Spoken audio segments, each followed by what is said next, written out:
Welcome back. Let me set the basis of the conversation we're about to have. Now, efforts by the Labour Ministry to spearhead the talks between Teachers Union KNUT and Teachers Service Commission appear to have hit a dead end after TSC snapped a crucial meeting aimed at resolving their differences.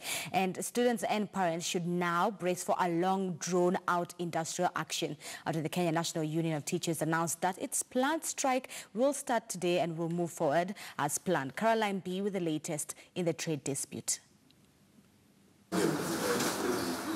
At 1 p.m. Tuesday, the Kenya National Union of Teachers KNUT left the mediation table after the Teachers Service Commission failed to show up for a joint meeting seeking to avert a strike called by KNUT. Tuliagizwa tufike saa 4 kamili. Tulifika saa 3:30. Tumekuwa na kamati, mwajiri amejificha. And we are surprised that we've come to a meeting that has been absconded deliberately by the employer. The meeting had been called by Labour Ministry last night after several meetings by parties failed to produce results. I hereby direct parties, TSC and KNUT, to continue cooperating with the Conciliation Committee effort in order to secure an amicable settlement. The Teachers Service Commission has already moved to court, seeking to stop the teachers' strike and requiring them to adhere to mediation talks.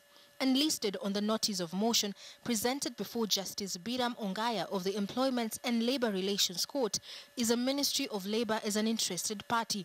The order in part reads that a prohibitory injunction do issue restraining the respondent, its officials, members, employees, agents or any other person acting on its behalf from withdrawing labour and or commencing or participating in the industrial action set to commence with effect from 2nd January or any other time thereafter pending the hearing determination of the petition.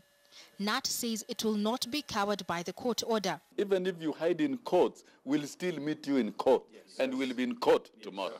In a news statement sent to the media on Tuesday, 1st January, TSC says it has finalized the deployment of 3,094 school heads, an exercise it says was compelled by the need to fill vacant positions from retiring school heads. KNUT has been against this transfer of teachers. It further reads, the heads of institutions have signed necessary documentation, including resource accountability instruments. The school heads will be available in their stations to receive learners on 3rd January for first term. We want teachers who are present and happy in every classroom to deliver quality teaching.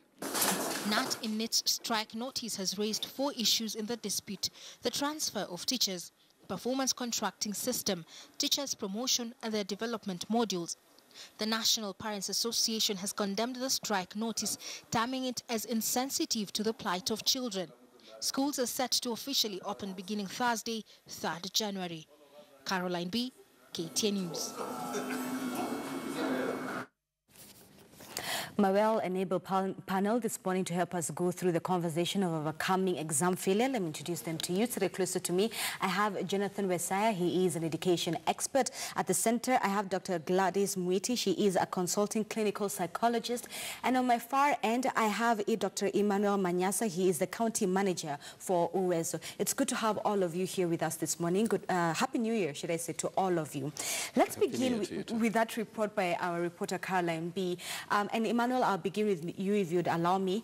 The aspect that we saw of TSC neglecting to come for that meeting that could have perhaps stopped this strike that begins today speaks volume perhaps about their employer and the commitment that they have when it comes to listening to KNUT. Thank you, Cindy, for having me. I have a problem with the fact that this story of strikes has become part of our life. I wish that there could be a better way of dealing with issues in the Ministry of Education and between teachers and TSC especially. I don't understand actually the intrigues behind the fact that TSC didn't turn up for the meeting. Maybe they think KNUT is trying to do their job. They think it is in their mandate to do whatever they are doing. But it's important for them to understand that going back to the same old tricks of telling teachers we will sack you if you go on strike, we have had these stories since we were children. Over and over again. And they never work. So I just want TSC to come to the table and to find a solution. Parents are apprehensive, and it's not good for anybody. They are not going to be able to sack teachers, that is for a fact, so they should come to the table and get the matter sorted out. Right. Jonathan Wesaya, as an education expert, this specific, we haven't seen a teacher strike since 2015. KNUT says that this is going to be one of the longest strike. And I love what Dr. Emmanuel has said right there. Striking cannot always be the answer. Then what's the other option? The option lies in why we've not had a strike for the longest time, I think, in the history of Kenya, because it had been the tradition within the labor movement in the education sector that every year before our children sit KCP and KCSE, teachers will go on strike. But with the discussions and the introduction of the comprehensive bargaining agreement that the union and the Ministry of Education, TSC, got into, the idea was how can we align the aspirations of the sector, taking into account the welfare requests that the teachers may make over time, put them into a CBA that will last over 5 years. Try to capture everything. We budget for it, we plan for it, so that we are able to incrementally, allocate the resources to meet those aspirations. But what has happened is that KNUT and KUPPET signed the CBA, and the employer has not honored the CBA. And that is why you hear Socioeconomic saying that if the strike kicks off, it's going to be one of the longest, because they are going to go back and start making demands that are unmet from 2015. Right. Yes. All right. So before I get also Dr. Gladys' comments, let's listen into a few of the thoughts of Kenyans from Kisumu on this specific question. And remember that also we are asking you at home to be part of this conversation. We're asking you whether you think education is the key to success. We'll be sharing with you a few of the statistics so you can see when it comes to registration of school performances, how Kenyans have done so. But first, let's take a listen to those sound bites of Kenyans in Kisumu.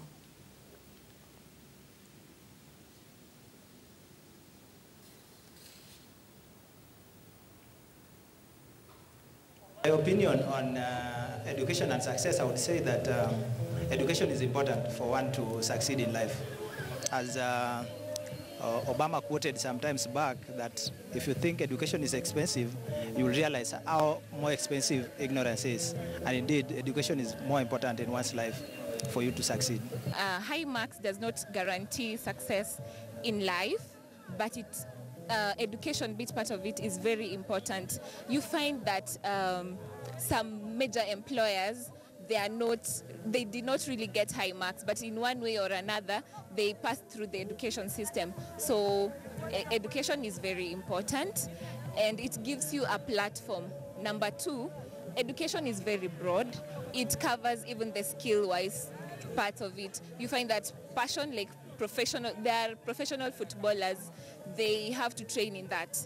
There are other skills that people have to train. If you want to be successful in business, you have to be well trained in that to get the skills. So in one way or another, education is important. But getting high marks in KCPE or KCSE doesn't guarantee that you will be successful in future.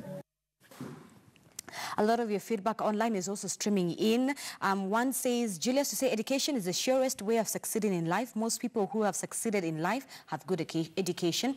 A small percentage of Kenyan population have succeeded in life without passing through colleges, schools, or universities. One other says, I would say knowledge is the key to success. Dr. Gladys, is education the only key to success?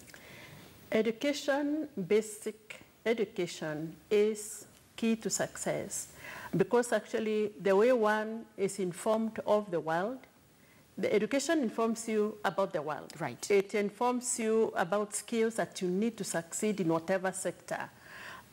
It gives you knowledge about how to pitch yourself, in the world.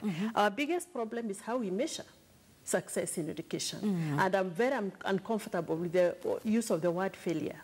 even in our program today. We need to be very careful because the mind, as a psychologist, the power of the mind determines how passionate I am about living and about succeeding. So we shouldn't even call it exam failure? No, it is like I performed differently. Right. I did not get high marks like to go to the next level, to go to university.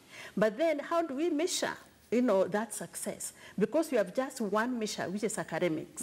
And as one of the people just pointed out right now, is like you've got we can have success in sports, success in IT, success in art, success in dance, in music, in using my hands as a mechanic. We need to be very careful that we don't just keep on measuring academic success as if that is the only measure. Right. And then putting in the word failure into anybody's mind is wrong, because I may think because I failed in academics, I'm a failure in everything else, which is not true. Right. And Jonathan Messiah, do you also agree with that? Yeah, and many things happen when you are sitting an exam. We have very bright candidates who fail because they did not have something to eat the previous night. There are those who are sick. We've seen last year there were quite a number of candidates who were actually delivering. And what surprised me is that the system is so rigid that an underage girl who has carried a pregnancy that definitely was difficult delivers, but we still send a policeman and an examination paper to that maternity ward for them to sit the exam. What is the emergency? Why can't we just have room that these children will sit this exam at another time when it is convenient? Because adults, even at the workplace, since if you are to deliver today, your employer will give you more than 3 months maternity leave before you resume ordinary duty. But this is an exam, and an exam, the way we've made exams look in Kenya, it's a matter of life and death. So why should I come from the labor ward to the maternity after delivery and then you are putting me under another situation that's life and death? Right. I think we are not doing justice to our children. Right. Take a look at this. I want you to have a view of some of the registered candidates from last year, 2018, in terms of their school performance, how they performed in KCSE versus how they performed in KCPE, so you can see this. We had made this out for you. If you look at some of these candidates, they performed poorly in KCSE rather. You will see they had 278 marks, but when it comes to secondary school, they performed way better. And this goes out to show you that it's not the end of life, what you just said there, Jonathan Messiah. We tend to make it a life or death scenario, right? Dr. Emmanuel, we even went further. He's brought up a different conversation. You have children who go to school hungry. Some children come again from a violent home. You do not know what's happening at home, and then they expect to come back home and perform in school. Around the conversation of whether we even need to change our curriculum, the whole basis of it is, should we not be looking at our environment? In this case, training of teachers, infrastructure of our school programs. Something that Rwanda has done very well is a feeding program in school. So you know that you're not only just going to school to get education, but you will know you'll also find a decent meal. Let's just talk about how the economy of a country influences or impacts the education as well. Dr. Emmanuel. Thank you. Let me start by commenting on what my two colleagues have commented on. One, I must differ with the doctor and say the reason the word failure exists is because it describes something. So it does exist and has meaning. I taught in the university for 11 years, and I could tell the difference between students who are passing exams and those who are not passing. Having said that, I think it is said education is an equal opportunity to people to show how unequal they are. For that to happen, we need to be able to make sure that these people have actually equal opportunity. And equal opportunity means you are exposed to the same quality of teaching, and you have access to the same quality of learning materials. And then in those circumstances, the differences that emerge in your performance reflect your differences as individuals. When you look at what is happening in reality in our schools, you will see that in some schools, I have been to primary schools where you have one teacher in the school, and the fellow teachers, class 1 up to 4 in one block, and 5 to 8 in one block, clearly implementing his own curriculum, not the Kenyan curriculum. And that child is supposed to compete with the children in Makini. Right. Yeah. Clearly, they don't have equal opportunities. So whatever performances that we see, we cannot compare. You can't compare these two children, two sets of children, let me say. And I think the issue that we need to be thinking about right now, and I'll comment on the new curriculum, is that we need, first of all, to ask ourselves, education is all important, by the way. I have heard people saying you can succeed without, education is bigger than formal education. And even that illiterate man out there who does his business, who rears his cattle and succeeds, is well educated in what he's doing. That's why he's able to do those things. Education is all important. So how do we make sure that every child has equal opportunity? We must start by looking at the school infrastructure that is available, access to that infrastructure, security situation in some parts of the country. We were going to areas in Baringo, in Chemolingot, and schools are closed for almost a whole term because of insecurity. But those children are still going to sit exams at the end of the year when they haven't been to school. Parents are running away from homes. We need to look at those circumstances and then make sure that first we are providing children with everything they need in school. They are being given proper teaching, and they are being supported in circumstances where family backgrounds are difficult. They are being supported to ameliorate the challenges that come from home. And that is why, for me, for example, again, to another debate of whether we should have boarding schools or not, boarding schools have played an important role in the lives of children who come from those kinds of background, where if you are to commute and go home and see your mother and father fight every day, you will not be able to concentrate and even pass the exam. Right. And being awake can help you for that whole term to focus a bit. I think we need to really come back and ask, because this is what happens. You asked me about the economy. The economy and education are egg and chicken question. When the economy is bad and you are not investing in these education facilities and the manpower needed, then you produce poor quality products of education. But at the same time, in those circumstances, the economy then inequitably allocates the opportunities that exist in that economy. And that inequitable allocation of opportunities hurts the same economy. Right.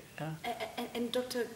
Gladys, he's pointed out a very well picture of a few infrastructure problems, e.g. if children go to school hungry, the aspect of the debate of whether we should continue having boarding schools and what that does. Could you just explain to us and our viewers what a poor background, a bad background, an unhealthy background of what people does to their mind, and how that correlates to how they perform in school?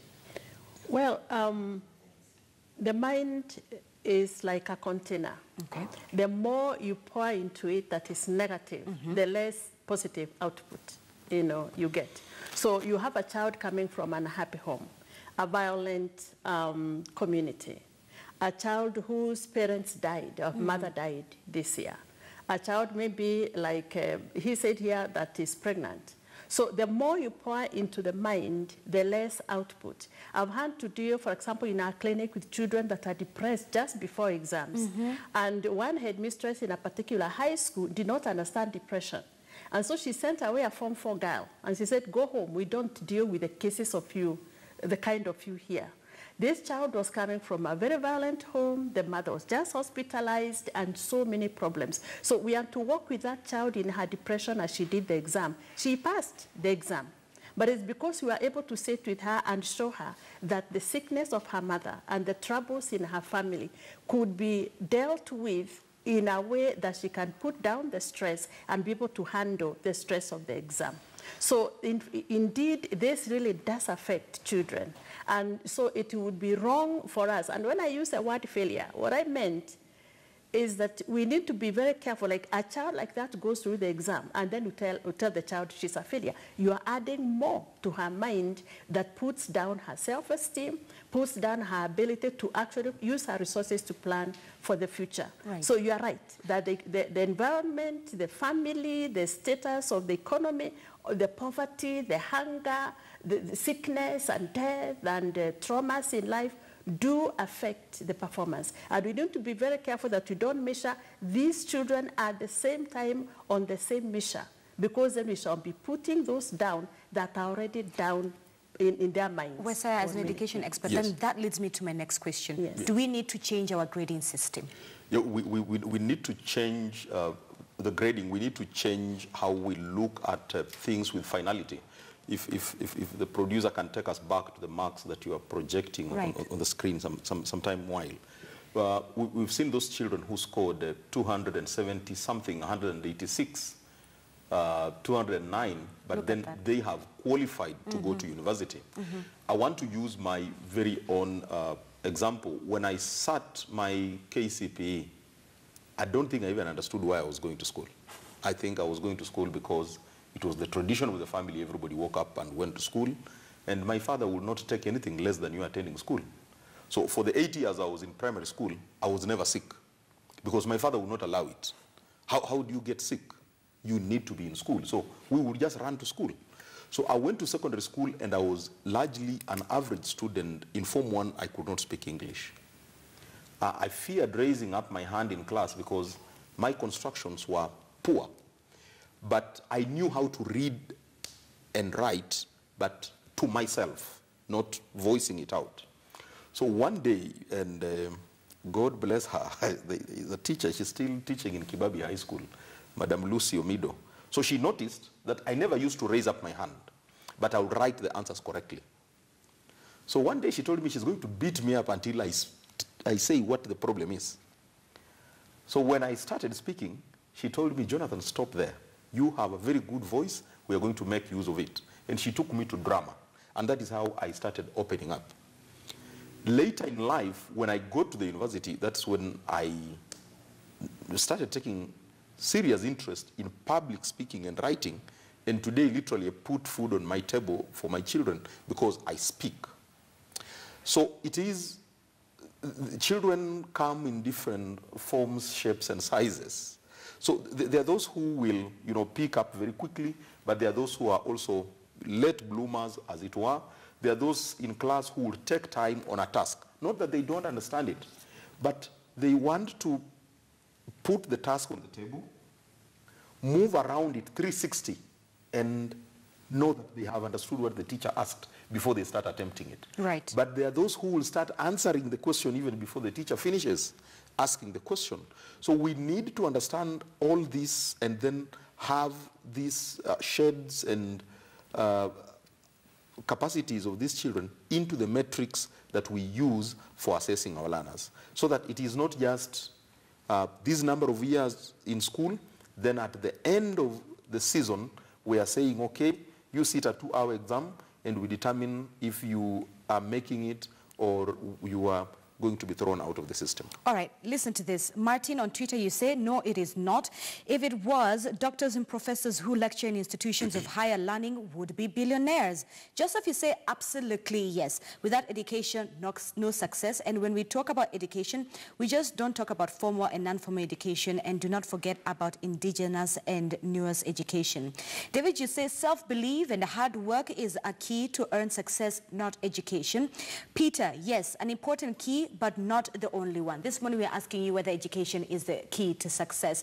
Why? Because we're talking about overcoming exam failure. Let's take a commercial break. When we come back, I'll return with my panel. We'll talk about the curriculum and the obsession the Kenyan society has when it comes to attaining perfect marks. We'll be right back.